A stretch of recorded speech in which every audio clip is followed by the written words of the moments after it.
વીરપસલીની વાર્તા।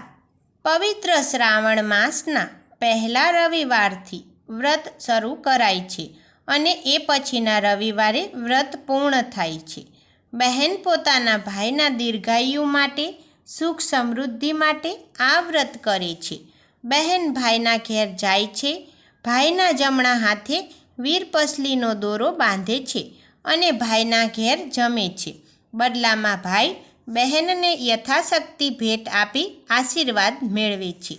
સગો ભાઈ ન હોય તો ધર્મના ભાઈ માટે પણ આ વ્રત કરી શકાય છે। વાર્તા। જીવાપણના જીવરામ પટેલને 7 દીકરા અને 1 દીકરી હતી। 7 દીકરાને પરણાવી દીધેલ, દીકરી ચંદાને પણ પરણાવી દીધેલી, પણ સાસરીય અણબનાવ થતાં દીકરી ચંદા પિયરે પાછી આવી। એવામાં પટેલનું મૃત્યુ થયું। 7 ભાઈઓએ મિલકતના ભાગ પાડ્યા। મોટા 6 ભાઈઓએ નાના ભાઈને મૂર્ખ બનાવી બધું વહેંચી લીધું અને નાનાને 1 વીઘો જમીન આપી। ડોશી અને બહેન સાથે રહેવા મોકલી દીધો। ભાઈને માંડ પૂરું કરતો જોઈ ચંદા મોટા ભાઈ પાસે કામ માગવા ગઈ, પણ ભાઈઓએ તો સામુંય ન જોયું અને ભાભીઓ છણકો કરીને કહેવા લાગી, નણંદબા, ઢોર ચારો ને પેટ ભરો। પછી તો ચંદા રોજ ઢોર ચારવા વગડામાં જતી અને સાંજે ભાભીઓ વધ્યું ઘટ્યું જે આપે એ ઘેર લઈ જતી। એક દિવસ ચંદા ઢોર ચારવા ગઈ। નદી કાંઠે વ્રત કરતી છોકરીઓને જોતા કુતૂહલથી પૂછ્યું, બેનડીઓ, આ કયું વ્રત કરો છો? એક છોકરી બોલી, ભોળી રે ભોળી, આજે વીરપસલી છે, અમે વીરપસલીના આ દોરા ભાઈના જમણા હાથે બાંધીશું, ભાઈનો ખોબો ભરાય એટલું અનાજ રાંધીને જમીશું। આ વ્રતનું ફળ શું? ચંદાએ પૂછ્યું। ભોળી, ભાઈ બહેનને શક્તિ પ્રમાણે રોકડું કોરું વસ્ત્ર આપે છે અને બહેન એના સુખની કામના કરે છે। મારે આ વ્રત કરવું છે, કેમ કરાય તે કહો, ચંદાએ વિનંતી કરી। એક દોરો લેવો, એની 8 શેર બનાવવી, 8 ગાંઠ વાળવી, 8 દિવસ સુધી સવાર સાંજ દોરાને ધૂપ દેવો અને 9મા દિવસે દોરો પીપળે બાંધવો। ચંદા તો દોરો લઈને હરખાતી ઘેર ગઈ, માને વાત કરી અને દોરાને ધૂપ દેતવા ચૂલામાં રાખવા કહ્યું। માએ ચૂલો ઠાર્યો નહીં, પણ નણંદને આ વ્રત કરતી જોઈ ભાભીના પેટમાં તેલ રેડાયું। ચંદા નદીએ નાહવા ગઈ ત્યારે ભાભીએ ચૂલો ઠારી નાખ્યો। નાહીને આવેલી ચંદા દોરાને ધૂપ દેતવા લેવા ગઈ તો ચૂલો ટાઢોટમ, જરાકેય રોષ કર્યા વગર ફરીથી ચૂલો સળગાવી દેતવા પાડ્યો અને દોરાને ધૂપ દીધો। રોજ દોરાને ધૂપ દેતી ચંદાએ હરખે અઠવાડિયું પૂરું કર્યું। 8મા દિવસે ઘરડી માને કહ્યું, માં, મારે વ્રત ઉજવવું છે, ભાઈને દોરો બાંધવા જાઉં છું, બોલાવશે તો બોલીશ, જમાડશે તો જમીશ। ચંદા તો ગઈ ભાઈઓને દોરો બાંધવા। ભાઈઓએ દોરો બાંધવાની તો ના જ પાડી, પણ કાંઈ આપ્યું નહીં અને ભાભીઓએ જમાડવાના બદલે છણકો કરીને કાઢી મૂકી। ચંદા તો ભાઈના સુખની કામના કરતી આવી ઘેર આવીને જોયું તો નાનો ભાઈ ખેતરે ચાલ્યો ગયેલો। દોડતી ગઈ ખેતરે અને દોરો બાંધીને કહ્યું, ભાઈ, વીરપસલી પ્રેમથી આપશો એ લઈશ।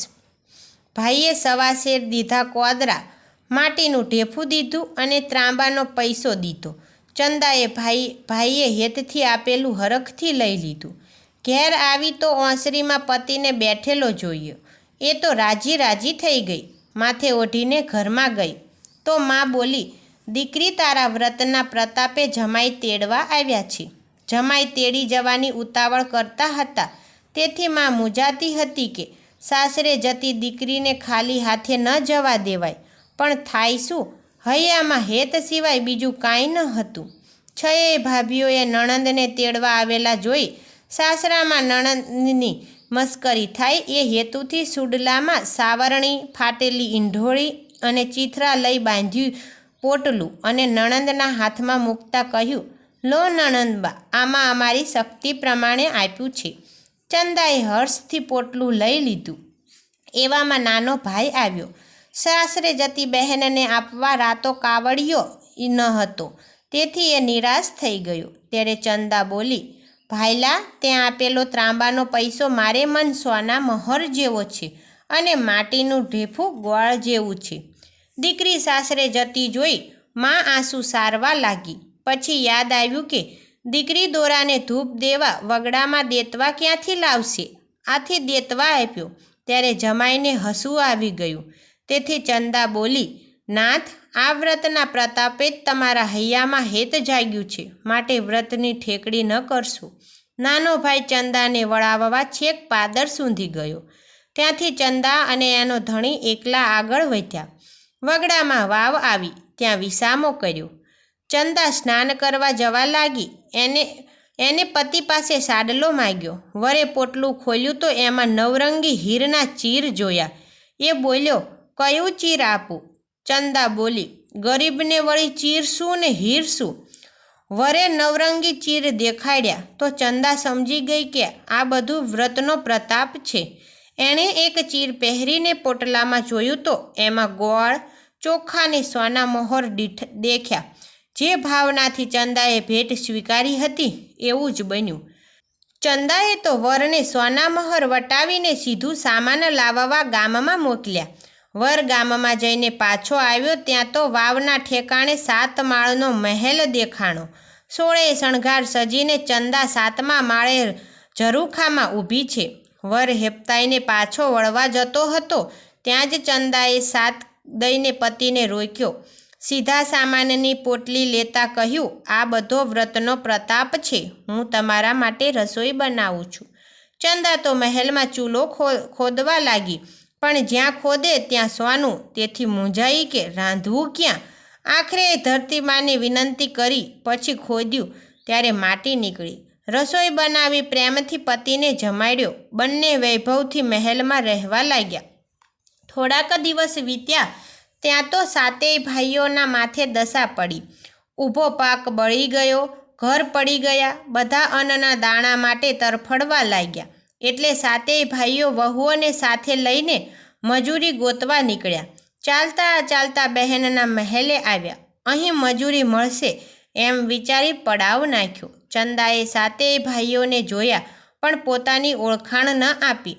મોટા 6 ભાઈઓને દીધા તીકમ પાવડા અને 6 ભાભીઓને દીધા ટોપલા. નાના ભાઈ ભાભીને મહેલમાં પોતાની સાથે રાખ્યા.